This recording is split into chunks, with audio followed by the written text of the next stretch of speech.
नमस्कार, आप सभी को वॉइस ऑफ करियर में स्वागत है। आज हम सब पढ़ेंगे कॉमन एरर। जी हाँ, कॉमन एरर कोई भी कंपटीशन का एग्जामिनेशन होता हो, चाहे एसएससी का एग्जामिनेशन हो, बैंक का एग्जामिनेशन हो, एलआईसी का एग्जामिनेशन हो, डिफेंस सेक्टर में एग्जामिनेशन हो या अदर कोई एग्जामिनेशन होता हो, जहाँ जहाँ अंग्रेजी पूछी जाती है वहाँ वहाँ पे कॉमन एरर निश्चित रूप से पूछ लिया जाता है। तो आइए हम जानते हैं कि कॉमन एरर में किस तरह से हम वो कॉमन एरर को बनाने का प्रयास करेंगे। तो कॉमन एरर में होता क्या है कि एक सेंटेंस दिया हुआ होता है, एक सेंटेंस दिया हुआ होगा और उस सेंटेंस के 4 भाग में बांट दिया जाता है। जिस पार्ट में किसी तरह से गलती है तो जो पार्ट में एरर होता है वही प्रश्न का उत्तर हो जाता है। अगर कोई पार्ट में गलती न होता है तो उस प्रश्न का उत्तर नो एरर में दिया जाता है। कॉमन एरर जो होता है कॉमनली साधारण रूप से 2 प्रकार से पकड़े जाते हैं, बनाए जाते हैं। मतलब पकड़ने के 2 तरीका है। कॉमन एरर बनाने के मुख्य रूप से 2 तरीका होता है। पहला तरीका क्या क्या है इसको समझेंगे। पहला जो बेस्ड होगा वो ग्रामर पर बेस्ड होगा, ग्रामर पर बेस्ड होगा। ध्यान रखेंगे किस पर बेस्ड होगा, ग्रामर पर बेस्ड होगा। पहला ग्रामर पर बेस्ड होगा और दूसरा जो होता है वो सेंस पर बेस्ड होता है, सेंस बेस्ड होगा। और दूसरा तरीका क्या है, सेंस बेस्ड, और पहला क्या होगा, ग्रामर बेस्ड। जब जब सेंटेंस को पढ़ेंगे तो हर पार्ट में देखिए किसी ग्रामर के तरीके से, ग्रामर के रूल से कहीं तो गलत तो नहीं है। अगर पूरे ग्रामर अगर लागू कर लेते हैं, पूरे ग्रामर के तरीके से अगर सही हो पा रहा है तब एक नज़रिए से पूरे सेंटेंस का भाव निकालने का प्रयास करेंगे। और अगर सेंस भी सही आ रहा है और ग्रामर से भी सही आ रहा है तब उस स्थिति में उस प्रश्न का उत्तर जो बन पाएगा, आंसर जो दे पाएंगे, नो एरर हो जाता है। ग्रामर के अलावे क्या क्या हो सकता है उसमें बात हो सकता है। ग्रामर के अलावे कभी कभी क्या हो जाएगा, आपका इडियम एंड फ्रेजेज भी यूज कर दिया जाता है। Idiom and phrases, idiom and phrases जो है वहाँ से क्या कर लेगा, कुछ इडियम फ्रेजेज को गलत के रूप में प्रयोग कर दिया जाता है या वर्ड्स का प्रयोग कर देगा ऐसा जो वहाँ पर उसके लिए यूज नहीं होना चाहिए। तो ये सब बहुत कम देखने को मिल पाता है, ये सब बैंक में ज़्यादातर देखने को मिलता है। लेकिन जब एग्जामिनेशन होता है तो पूरा फ्री होता है, वह एग्जामिनर किसी टाइप का वो दे सकता है। तो ग्रामर का रूल लागू करके देखना है, साथ साथ सेंस उसको लगा के देखना है। अगर ग्रामर से अगर पकड़े गया, सही है, पकड़ा रहा है तो सही बात है। अगर ग्रामर के रूल से सही आ रहा है पूरा सेंटेंस तो एक बार देख लीजिए उसका सेंस क्या जा रहा है और शब्दों के बारे में जानकारी थोड़ा होना जरूरी है। तो आइए हम letters were published in the newspaper कह रहा है कि जो नाम का जो लिस्ट है टैक्स डिफॉल्टर का, जो टैक्स पे नहीं किया है उसको टैक्स डिफॉल्टर कहा जाता है। पब्लिश किया गया है, प्रकाशित किया गया है, न्यूज़पेपर में प्रकाशित किया गया है। ये तो आ रहा है सेंटेंस का सेंस आ रहा है। तो अब ग्रामर के रूल से देखें ना है कि कहाँ पर कोई गलती है।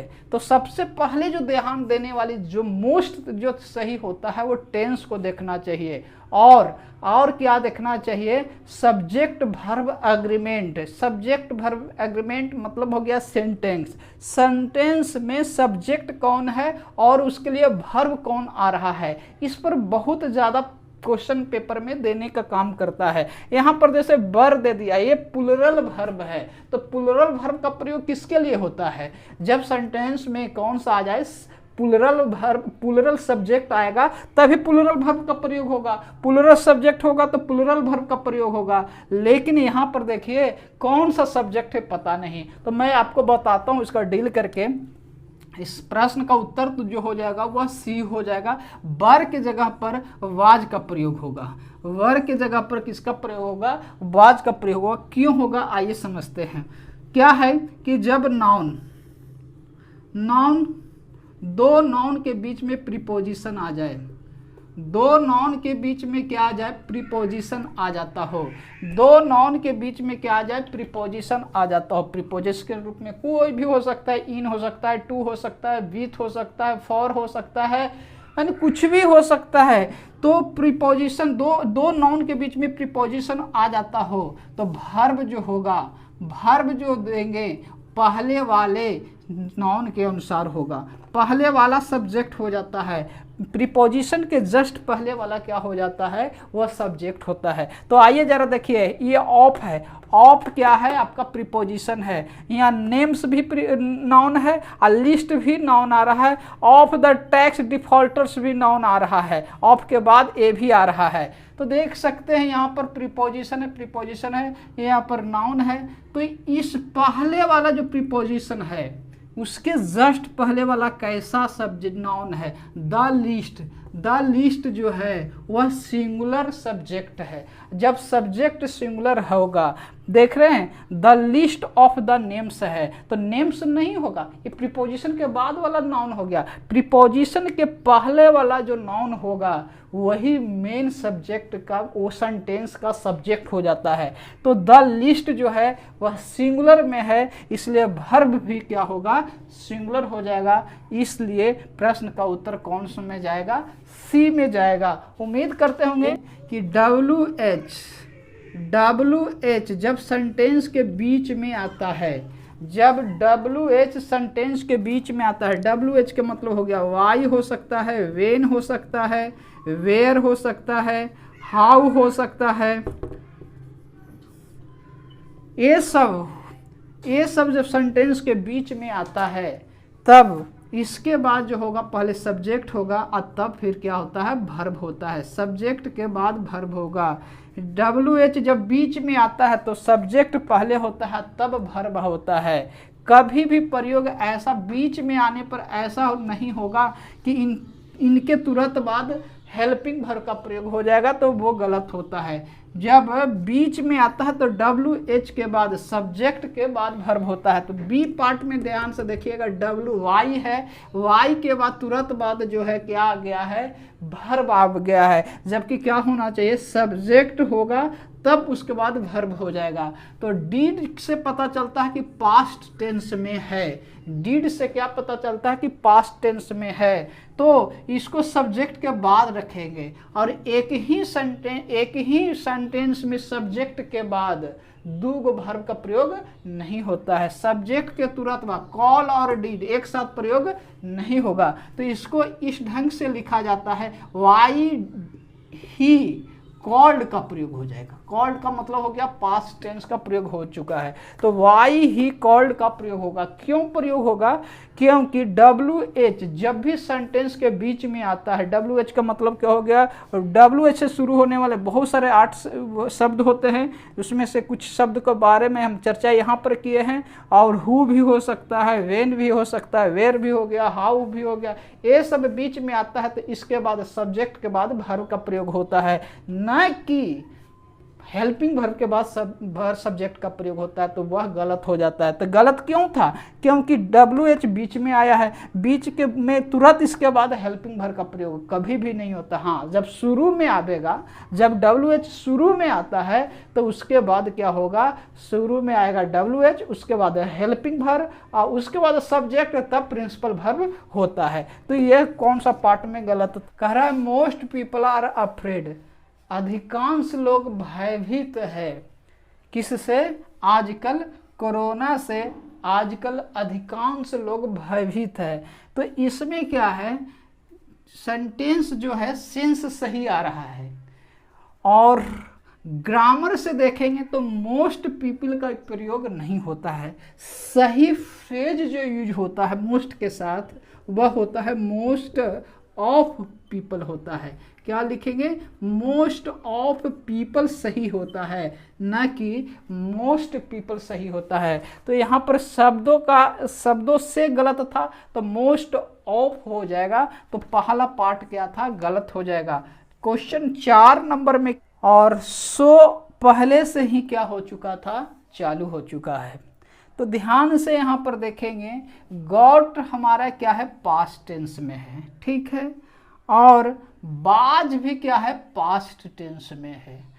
एक ही सेंटेंस में दो पास्ट टेंस का प्रयोग जब भी होता हो, एक ही सेंटेंस में दो गो पास्ट टेंस का प्रयोग जब भी होता है, तो एक सेंटेंस को पास्ट परफेक्ट में रखा जाता है, जबकि दूसरा सेंटेंस को पास्ट इंडेफिनिट में रखा जाता है।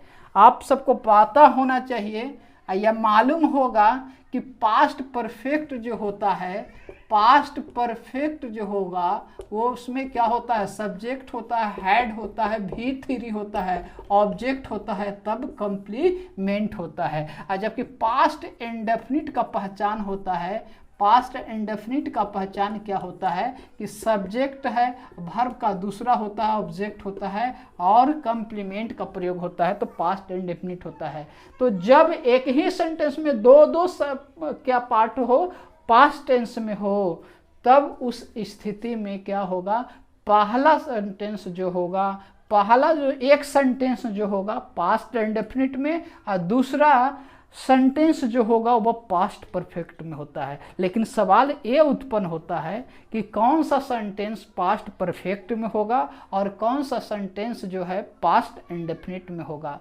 तो मैं बता दूं कि जिसका काम पहले होगा, जो काम पहले शुरू होता है उसको में पास्ट परफेक्ट टेंस का प्रयोग होता है, और जो काम जो है, जो एक्शन बाद में होता है उसमें पास्ट इंडेफिनिट का प्रयोग होता है। तो कह रहा है कि हम लोग टिकट ले लिए थे, ठीक है, टिकट लेके अंदर घुस गए, लेकिन क्या था, शो जो है वह पहले से ही चालू था। इसका मतलब है कि पहले से चालू था। कौन चीज चालू था, सिनेमा पहले ही से चल रहा था। इसका मतलब सिनेमा पहले चालू हुआ है और तब उसके बाद टिकट हम लोग बाद में कटाए हैं, यानी टिकट कटाने में हम लोग लेट हो चुके हैं। कहने का मतलब ये हुआ। तो जो काम पहले, जो एक्शन पहले होता है उसको में पास्ट परफेक्ट टेंस होता है। तो ये जो है, ये शो जो है पहले ही चल चुका था। इसका मतलब कि यहाँ पर जो होगा पास्ट परफेक्ट टेंस का प्रयोग हो जाएगा।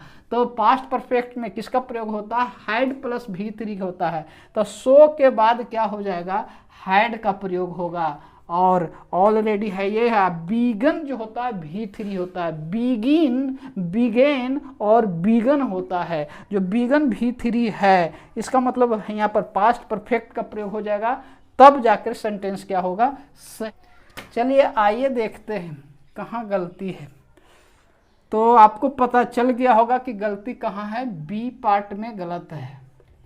बी पार्ट में इज के जगह पर हैज बीन का प्रयोग होगा। बी में क्या होगा, इज के स्थान पर क्या होगा, हैज बीन का प्रयोग हो जाएगा। क्यों होगा, आइए बात करते हैं।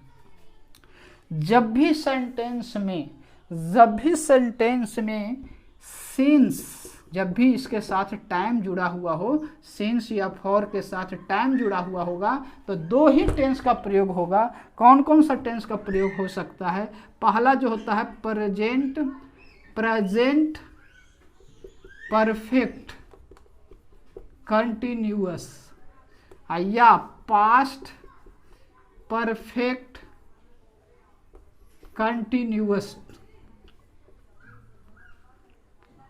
या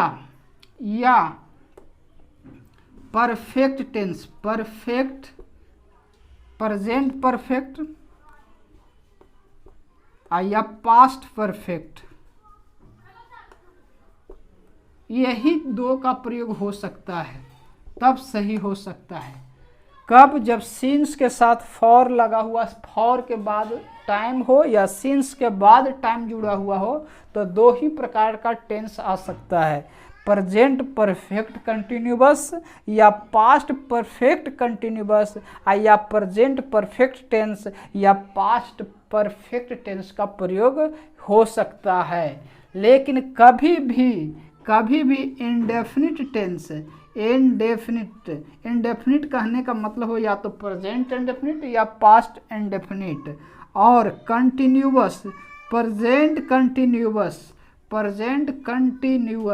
या पास्ट कंटिन्यूअस, ये सब चीज़ का प्रयोग होगा तो गलत हो जाता है, गलत हो जाएगा। इसके साथ प्रयोग नहीं होता है। आइए एक एग्जाम्पल लेकर देखेंगे। जैसे the college is running a computer course since 2004। Is का मतलब क्या हो गया, प्रेजेंट हो गया, ये ING कंटिन्यूअस हो गया। प्रेजेंट कंटिन्यूअस में है, नहीं यूज होता है। जब भी होगा या तो प्रेजेंट परफेक्ट कंटिन्यूअस में होगा या प्रेजेंट परफेक्ट में ही होगा, तभी सिंस के साथ सेंटेंस का हूँ ये कहना है। तो देखिए फॉर के साथ पहले यहाँ पर ए देखना जरूरी है। पहले ये देखना है कि फॉर के साथ जो कंडीशन है वो फुलफिल कर रहा है कि नहीं। तो फॉर के साथ यहाँ पर न्यूमेरिकल एडजेक्टिव आया है वो सही है। इसके बाद टेंस पर जाना चाहिए, ये यहाँ सही रहना चाहिए तभी टेंस पर जाना चाहिए। अगर ये गड़बड़ है तो ये वाला गलत हो जाएगा, तो पहले इसको प्राथमिकता देना है तब इधर आना है। ये सही रहेगा तो टेंस पर आ जाए। अब देखिए टेंस कौन सा हो जाएगा, पहला कौन सा होता है, इंडेफिनिट टेंस में होता है, तो ये क्या हो जाएगा, गलत हो जाएगा। सही क्या हो जाएगा, आई हैव बीन टीचिंग हो जाएगा। Present perfect continuous the students for क्या हो जाएगा, आवर्स। ये अब क्या हो गया, सही हो जाएगा। अब आइए और जानते हैं, I am knowing you since childhood. अब इसको जरा समझिए, ये भी क्या हो जाएगा, गलत हो जाएगा। क्यों, क्योंकि ये प्रेजेंट कंटिन्यूअस में प्रयोग है। जब भी सिंस का प्रयोग हो जाए, सिंस के साथ टाइम का प्रयोग हो जाए, तब कभी भी प्रेजेंट कंटिन्यूअस या प्रेजेंट इंडेफिनिट टेंस या पास्ट इंडेफिनिट टेंस या पास्ट कंटिन्यूअस टेंस में प्रयोग नहीं हो पाता है, इसलिए वाला गलत हो जाएगा। इसका सही होगा क्या, I have known you since childhood। ये वाला सेंटेंस क्या हो जाएगा, सही होगा। आप कहेंगे कि क्या आई हैव बीन नोइंग नहीं लिख सकते हैं, तो नहीं लिख सकते हैं। कुछ ऐसे वर्ब्स होते हैं जिसके साथ कंटिन्यूअस टेंस का प्रयोग नहीं किया जाता है। जो दिल और दिमाग से संबंधित जितने भी प्रिंसिपल वर्ब है उसमें कंटिन्यूअस टेंस का प्रयोग नहीं होता है। कौन सा, दिल। जैसे नो का मतलब हो गया जानना। दिल और दिमाग से संबंधित जितने भी वर्ब होते हैं सब में कंटिन्यूअस टेंस का प्रयोग नहीं होता है। जैसे नो हो गया, थिंक हो गया, फिर हियर हो गया, लव हो गया, इसके साथ कंटिन्यूअस टेंस का प्रयोग नहीं होता है। जैसे आई एम लविंग चॉकलेट नहीं लिख सकते हैं, आई एम लविंग चॉकलेट नहीं लिख सकते हैं, गलत हो जाएगा। क्यों, प्रेजेंट कंटिन्यूअस में है। इसका सही क्या होगा, आई लव चॉकलेट्स हो जाएगा, इसका सही ए रूप हो जाएगा। ठीक उसी तरह से ऐसा हम नहीं लिख सकते हैं, I am hearing the radio लिखना गलत हो जाएगा। मैं रेडियो सुनवाई कर रहा हूं, मैं रेडियो को सुनवाई करना हूं, ऐसा सेंस आ जाएगा। इसका सही मीनिंग क्या हो जाएगा, आई हियर द रेडियो होगा या I can hear the radio का प्रयोग होगा। तो जितने भी दिल और दिमाग से संबंधित वर्ब है उसमें कंटिन्यूअस टेंस का प्रयोग नहीं होता है। यही कारण है कि नो के साथ प्रेजेंट परफेक्ट कंटिन्यूअस का प्रयोग नहीं होता है। तो या तो परफेक्ट में आ जाएगा या इंडेफिनिट में। क्योंकि सिंस के साथ इंडेफिनिट में आ नहीं सकता है, इसलिए I have known you since childhood सही होगा। उम्मीद करते हैं कि